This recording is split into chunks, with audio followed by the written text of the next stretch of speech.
प्रतिभा फिरोदिया किचनमध्ये आज आपण पाहणार आहोत पारंपरिक पद्धतीचा पदार्थ म्हणजे गुलगुले। त्याला कोणी कोणी गोड भजे पण म्हणतात। बऱ्याच वेळा हे लग्न कार्यामध्ये पण हे भजे पूर्वी केले जायचे व खूप छान लागायचे।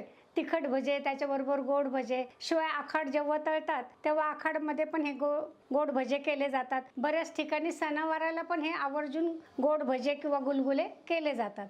तर हे असे मस्त चविष्ट मऊ लुसलुशीत खायला अगदी छान लागणारे गुलगुले कसे बनवायचे ते आज आपण पाहणार आहोत माझ्या छोट्या छोट्या टिप्स।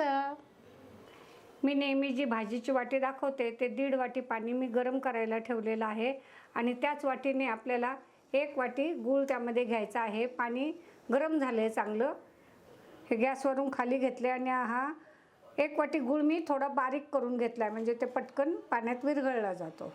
आता 10 मिनिट हे पाणी आपल्याला असंच राहू द्यायचं आहे। गुळाचं पाणी थंड झालेलं आहे, ते आपण एका गाळणीने गाळून घ्यायचं आहे। प्लास्टिकच्या गाळणीचा वापर करायचा नाही आहे, कचरा काय असेल तो निघून जातो। गूळ पाण्यात आपल्याला पोह्याचे 4 चमचे बारीक रवा घ्यायचा आहे, चिमटीभर मीठ घ्यायचं आहे, व्यवस्थित मिक्स करून घ्यायचं आहे। यामध्ये आपल्याला 2 वाटी गव्हाचं पीठ न चाळता घ्यायचं आहे। हे मिश्रण व्यवस्थित मिक्स करून घेऊया। आता आपल्याला इथे पाण्याची गरज पडेल तसं थोडं थोडं पाणी आपल्याला वापरायचं आहे, फार पातळ घोळ बनवायचा नाही आहे। हाताने हा घोळ व्यवस्थित आपण तयार करून घ्यायचा आहे। थोडंसं पाणी अजून घेतलं आणि हाताने हे पीठ व्यवस्थित गाठी मोडून घ्यायच्यात, एकदम प्लेन बनवायचं आहे आपल्याला। मिश्रणाची टेस्ट घेऊन पाहिली आहे, गोडीला अगदी बरोबर आहे, पण तुम्हाला जर थोडं जास्त गोड हवं असेल तर तुम्ही 1.5 वाटीच गव्हाचं पीठ घ्या, म्हणजे तुमचे गुलगुले थोडेसे जास्त गोड होतील। 1 पाव चमचा मी इथे सुंठ पावडर घेतलेली आहे, 3-4 इलायची बारीक करून घेतलेल्या आहेत, यामुळे स्वाद खूप छान येतो। या गुलगुल्यांची चव अतिशय भारी लागते ना, ती या बडीशेपनी। मी थोडीशी बडीशेप पाट्यावर अशी चुरडून घेतली आहे, चुरडल्यामुळं तिचा स्वाद अतिशय छान येतो। तर ही पण आपण अर्धा ते पाऊण चमचा घ्यायची आहे।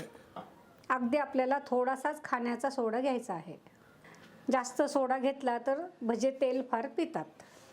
थोडंसं पाण्याची गरज वाटते मला। आता हे मिश्रण आपण चांगलं व्यवस्थित फेटून घ्यायचं आहे।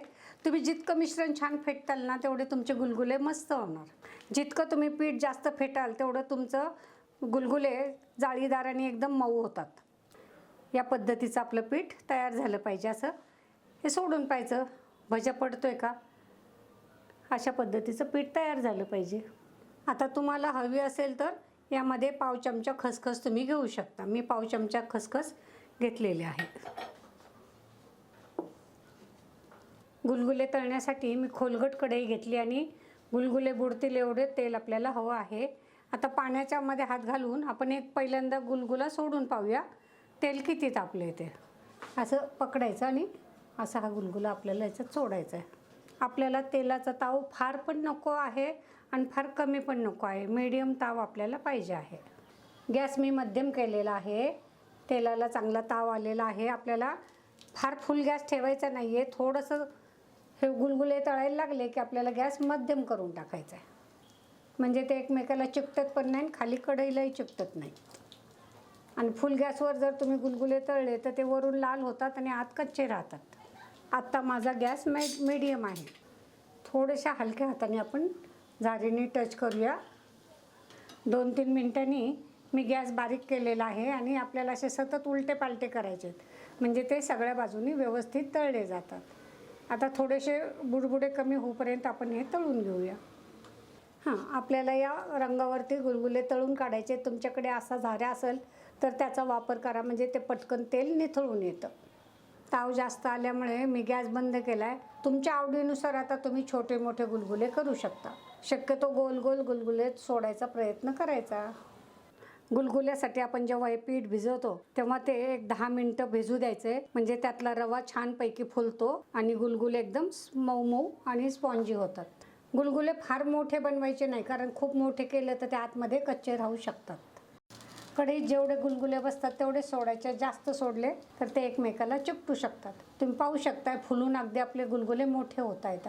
गॅस मी चालू करते आणि गॅस आपण थोडा वेळ बारीकच ठेवूया, म्हणजे आपले गुलगुले आतमध्ये कच्चे राहणार नाहीत। हे पीठ भिजवताना मी 2 पोह्याचे चमचे तेल मोहन म्हणून घेतलेलं आहे। व्हिडिओ शूटिंगमध्ये दाखवायचं ते राहून गेलेलं आहे, तर तुम्ही आठवणीने 2 चमचे तेलाचं मोहन त्या पिठामध्ये घ्यायचं आहे। तर मी आता याची चव घेऊन पाहते. गोड भजे चवीला अतिशय छान झालेले आहेत. त्याच्यामध्ये जी बडीशेपची चव आहे ती पण अतिशय छान लागते. रवा टाकल्यामुळे त्याला एक खुसखुशीतपणा आलेला आहे. याच्यात खाता सोडा टाकला ना त्याचा कुठेसुद्धा वास येत नाही आहे. प्रमाणात टाकला तर वास बिलकुल येत नाही. शिवाय त्या भज्यांनी तेल पण जास्त पिलेलं नाही आहे. तुम्ही हे भजे करून प्रवासात नेऊ शकता, सहलीला गेले सहलीला मुलांना देऊ शकता, परगावी मुलांना देऊ शकता. तर हे भजे 8-10 दिवस तर अगदी छान राहतात. तुम्ही नक्की बनवायचे, करायला सोपे आहेत. भेटूया परत एखाद्या छानशा रेसिपीसह प्रतिभा फिरोदियाज किचनमध्ये.